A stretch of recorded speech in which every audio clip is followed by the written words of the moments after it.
I'm Exothermic, and I play Assault and Heavies for Steel Jaguar EU. Hi, I'm Harry78. I'm the drop commander for the EU team of Steel Jaguars, and I'm an officer in Steel Jaguar. This is Frostpin Dragon. I'm a primary light and assault pilot for SJR. This is the 860-ton drop deck, and we deployed a lot of Muramets and the Highlanders. So how do you feel about this tonnage?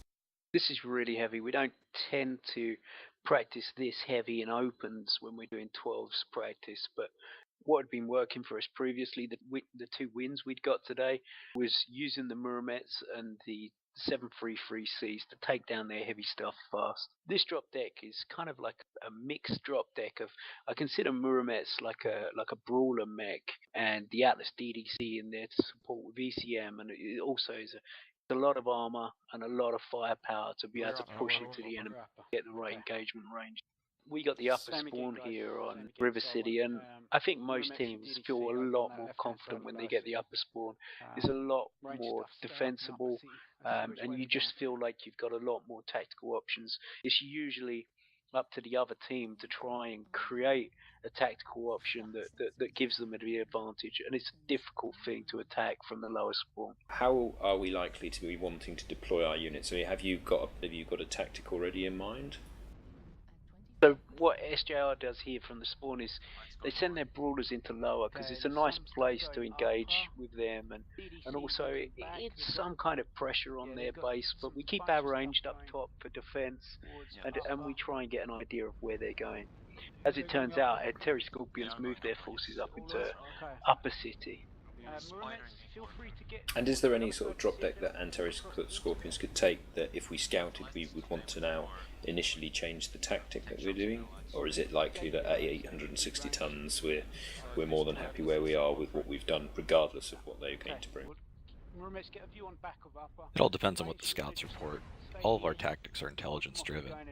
As they go into upper city, you've got to consider that they must have a lot of long range mechs to be pushing guys up there, because it's not the place you want to be if you're quite broad heavy. One of the things about River City is that river in the middle always creates some kind of standoff and a prolonged skirmish phase almost every game, because the team has to dedicate and cross that river, that open expanse of ground, and if you do it at the wrong time, you're going to lose mechs and take heavy damage before you can even close to brawling range. What happens here is that Antares Scorpions are committed almost all of their force into upper city, so SJR start moving their brawler force down towards their base, try and get the cap advantage and put pressure on them, and then they're ready to defend with the ranged mechs, or they're ready to respond if they move away from upper city. Unfortunately for Antares Scorpions, one of their general pilots pulls a frost and finds the team the hard way, and he gets taken down almost instantly. Do you feel that losing a light in this situation at 860 tons with the drop decks is as bad as it is on 541? Well, anytime you lose a mech and you go down early, you instantly lose the ability to defend. Now you have to attack or you're going to lose the match. Losing a mech early means that you are now playing to win.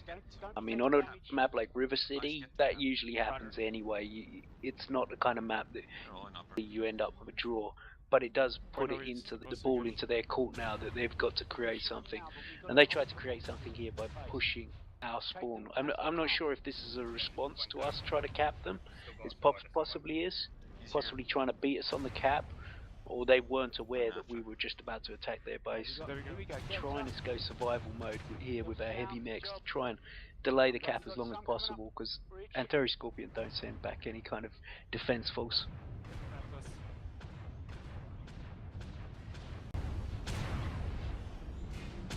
Remember, let's make sure you conserve your ammo just in case. Highlander, Indigo's up. Good take in.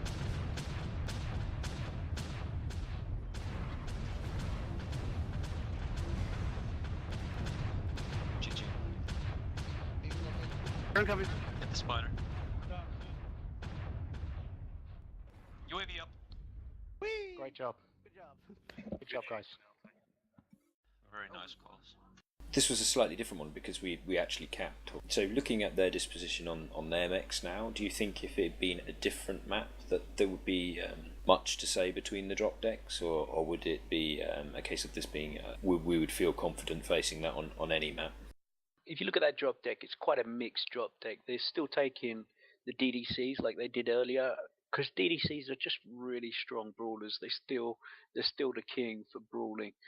But it is 100 tons you're using up in your drop deck. But so with two of them, you really have to be trying to create a brawl situation. And at the time of this battle, the Muramets are just going to take down their heavy stuff really fast. So I don't think them during that meter the DDCs were ever going to pay off for them.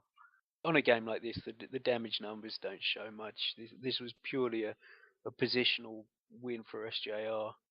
It's hard to tell whether Antares Scorpions made the push towards our cap as a response to us pressuring their base.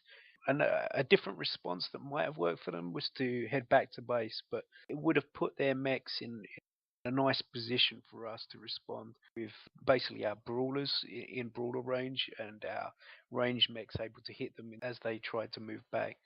Antares Scorpions brought a really strong team today. Although we never get too intimidated, we knew that we had to bring our A game, and they showed us today that they knew how to play some drop decks better than we were playing them. Although we feel that with our wins that we perhaps were more on top of that current meter at the time. But with the 540 drop deck, they showed that they knew how to play that. Absolutely. Every shot that you missed, you wanted to scream because you knew that might cost the match, because they're very good at finding flaws and weaknesses and mistakes and capitalizing on them, as any great team does.